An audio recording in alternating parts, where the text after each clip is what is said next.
Assalamu alaikum wa rahmatullahi wa barakatuh. Donc on va parler de la guérison par le Coran. Avant de rentrer dans ce vif du sujet, je propose de faire une petite introduction sur le Coran et bien sûr la guérison, etc. Il faut savoir que le Coran, comme Allah nous le dit dans le sens des versets, il est certes un guide pour les gens. Il nous dit aussi dans d'autres versets qu'il est une guérison pour les croyants. Mais malheureusement, beaucoup de personnes passent à côté de ces sens-là. Ils n'utilisent pas le Coran pour pouvoir se guérir, alors qu'on voit qu'il est partout. Et c'est très facile de l'avoir de nos jours. Des applications dans les portables, dans les sites internet, etc. Mais personne n'en profite lorsqu'il est malade, alors que les maladies se répandent. Allah nous dit aussi que le Coran, Yahdi lillati hiya aqwam. Il nous dit que le Coran, dans le sens des versets, certes, ce Coran guide vers ce qu'il y a de plus droit. Ce qu'il y a de plus droit, les savants nous disent qu'il guide vers les états les meilleurs et il guide vers les chemins les plus droits. Donc maintenant, laissez-moi vous parler de la lecture que le musulman doit normalement faire journalièrement. Et pour cela, pour calculer la quantité avec laquelle il faut lire tous les jours, je propose d'écouter un récit que Abdallah ibn al-As rapporte. Il dit: mon père m'a marié avec une femme de la tribu de Quraysh. Puis celui-ci, c'est-à-dire son père, puis celui-ci est parti visiter ma femme. Et il lui a demandé: alors, comment est mon fils Abdallah? Elle lui a répondu: c'est un homme très vertueux. Il n'est même pas monté sur le lit et on n'a même pas eu un quelconque contact. Puis le père de Abdallah ibn al-As est parti voir son fils et lui a dit que sa femme se plaignait de lui. Après lui avoir parlé, le père de Abdallah est parti voir le prophète sallallahu alayhi wa sallam, qui lui dit: ramène-moi ton fils. Puis quand Abdallah ibn al-As est arrivé au prophète sallallahu alayhi wa sallam, le prophète, que la paix et les éloges soient sur lui dit: en combien de temps tu lis le Coran? Abdallah: je dis, en une seule nuit. Il reprit. Il dit: combien tu jeûnes par mois? Je dis: tous les jours. Il reprit. Il dit: combien de temps te réserves-tu pour tes prières nocturnes? Je dis: je me lève toute la nuit. Puis le prophète, que les éloges et la paix soient sur lui, me donna des conseils. Il dit: lis le Coran en 40 nuits. Je dis: je peux faire plus. Il dit: lis-le en un mois alors. Je dis: je peux faire plus. Il dit: lis-le en 20. Je dis: je peux faire plus. Lis-le en 15. Je dis: je peux faire plus. En 10. Je dis: je peux faire plus. En 7. Je dis: je peux faire plus. En 3. Je dis: je peux faire plus. Puis il dit: personne ne peut comprendre le Coran comme il se doit en moins de 3 jours. Voilà la fin du hadith. Et si on regarde les prédécesseurs, on voit qu'il y avait parmi eux les commerçants, des gens qui travaillaient au champ, qui s'occupaient de leur famille, mais malgré cela, ils lisaient le Coran. Donc, c'est possible. Il faut savoir que le fait de se soigner avec ce qui est venu dans la législation, et en particulier le Coran, tout cela est une sunna. Comme le hadith d'un compagnon nous le montre, certes, ce compagnon était chez le prophète sallallahu alayhi wa sallam. Le compagnon demanda au prophète sallallahu alayhi wa sallam: peut-on se soigner? Et le prophète sallallahu alayhi wa sallam de répondre: bien sûr. Certes, il n'y a pas une maladie qui n'a pas de remède. Sauf une. Le compagnon lui demanda: quelle est-elle? Il répondit sallallahu alayhi wa sallam: la vieillesse. Et maintenant, je propose d'analyser la grandeur du mot qu'Allah a employé. Certes, il a dit que le Coran est une guérison et pas un médicament. Comme on sait, un médicament peut être profitable quant à son effet sur certaines personnes, mais sur d'autres, il n'a pas d'emprise. Tandis que le Coran, pour tout le monde, il aura un effet. Chacun peut récolter sa guérison. En résumé, Allah nous dit que le résultat est assuré si les conditions de la bonne lecture sont présentes. Et comme les savants nous disent, le Coran, plus tu le lis, plus tu vois son effet. C'est un peu la logique que Allah a voulu dans son monde. Regardez quand les personnes sont malades, ils prennent des médicaments et ils ne sont pas guéris du premier jour ou bien des premières heures. Mais il faut qu'on insiste.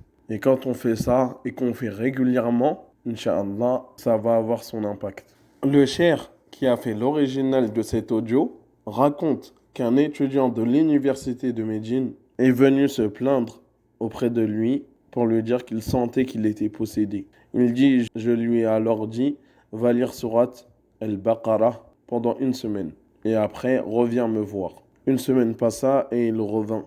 Et il me dit que son état s'est un peu amélioré. Je dors un peu plus la nuit et j'arrive plus à me concentrer lors de mes cours. Donc, le cheikh lui a répondu, tu es guéri jusqu'à 80%. Donc maintenant, viens me voir encore une semaine après en lisant Surat al-Baqarah journalièrement. Puis, il va me voir après ces une semaine avec le sourire. Et il dit, Alhamdulillah. Et me dit, tu sais, en plus, des fois je faisais la ruqya à certaines personnes. Mais je n'étais pas assez fort dans ma foi. Rien que le fait de lire sur moi, etc., j'ai compris certaines choses. J'ai compris que vraiment la guérison, elle est pour tout le monde. Aussi, le cheikh rappelle, celui qui va chercher la guérison avec le Coran, au début, il aura du mal. Car le shaitan et ses alliés vont tout faire pour lui mettre des bâtons dans les roues, pour qu'il se détourne de ce Coran. Parce que ce Coran est une arme redoutable que personne ne peut vaincre. Pour appuyer cela, il a dit, j'ai pu faire la ruqya à beaucoup de personnes. Et à la fin, les personnes disaient, ça me fait tellement mal que je meurs sur cette chose, c'est meilleur pour moi que de continuer à faire de la ruqya et après, je sens que j'ai plus de possession, etc. Allah a dit à son prophète, قُلْ جَاءَكُمْ مَوْعِظَةٌ مِّن رَبِّكُمْ وَشِفَاءٌ لِمَا فِي الصُّدُورِ وَهُدًى وَرَحْمَةٌ لِلْمُؤْمِنِينَ. Dans le sens des versets, dit, il vous est venu une exhortation de votre Seigneur, ainsi qu'une guérison pour ce qu'il y a dans les poitrines, ainsi qu'une guidée, une cause de miséricorde pour les croyants. Allahu Akbar ya ikhwa. Allahu Akbar mes frères et sœurs. Quel autre livre réunit toutes ces caractéristiques? Certes, une exhortation au meilleur des comportements, etc. Wa shifa lima fi sudur, et en plus une guérison pour tout ce qu'il y a dans les cœurs, une guidée avec la meilleure législation qu'on peut donner aux hommes, et en plus c'est une cause de miséricorde pour les croyants. Et dans d'autres versets, Allah nous dit exactement que le Coran est une guérison générale. Et donc de cela, et avec tous les textes, on voit que le Coran est une guérison pour les cœurs et pour les corps. Que même les mécréants qui l'entendent et qui se soignent avec, c'est une guérison pour leur corps. Mais pour le croyant, lui, il a la guérison du corps, la guérison dans sa poitrine. Il profite plus de ce Coran. Maintenant, on va voir quelques manières pour pouvoir se guérir avec le Coran. Ces manières-là sont tirées soit de la sunna du prophète sallallahu alayhi wa sallam ou des récits de nos prédécesseurs.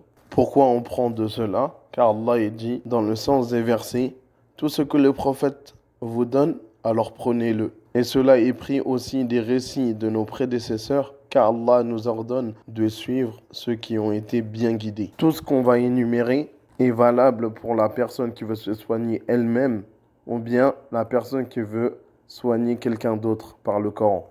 Lire le Coran tout simplement sur soi-même, ou bien sur une personne malade, puis postillonner un peu en direction de lui. Lire le Coran en mettant la main sur l'endroit qui nous fait mal et sur l'endroit qui fait mal au malade. On peut lire aussi sur de la vaseline, puis appliquer le mélange sur l'endroit qui fait mal.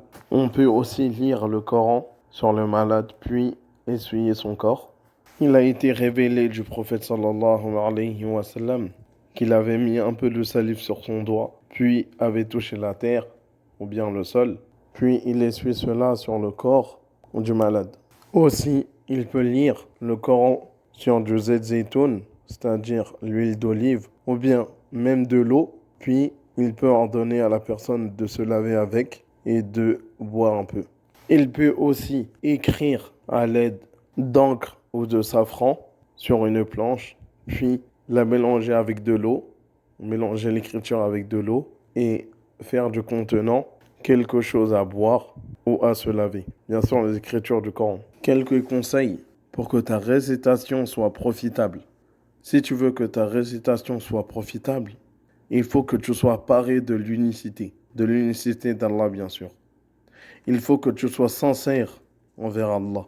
Il faut lire le Coran avec l'intention de guérir. Il faut que tu sois droit dans ta religion. Que tu sois parmi les personnes qui font attention à leurs prières, qui lisent le Coran. Éloigne-toi aussi des péchés. Et il faut que tu sois certain que cela sera profitable. Certes, Allah a fait de sa parole qu'il soit une cause de guérison. Si tu n'es pas exaucé, il y a quelque chose qui fait qu'Allah n'exauce pas ta récitation. Et un conseil encore, sois toujours optimiste. C'était la guidée de ton prophète sallallahu alayhi wa sallam. Et c'est un effet très guérisseur. Et pour finir, je te demande de méditer 3 paroles. Certes, la première, il faut que tu saches que nous les hommes, on est impactés de ceux qui nous entourent. Nous, on n'a peut-être même pas conscience. On est tous malades du cœur, surtout de notre ère. Donc, journalièrement, tu dois lire le Coran.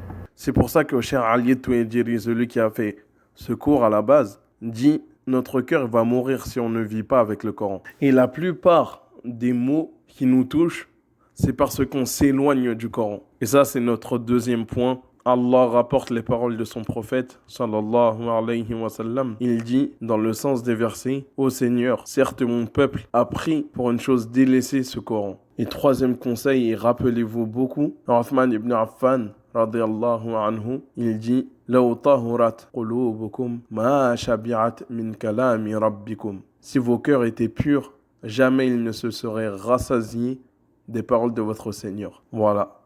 Ce qui montre, si tu ne lis pas assez le Coran, sache que ton cœur n'est pas pur. هذا والله أعلم وصلى الله على نبينا محمد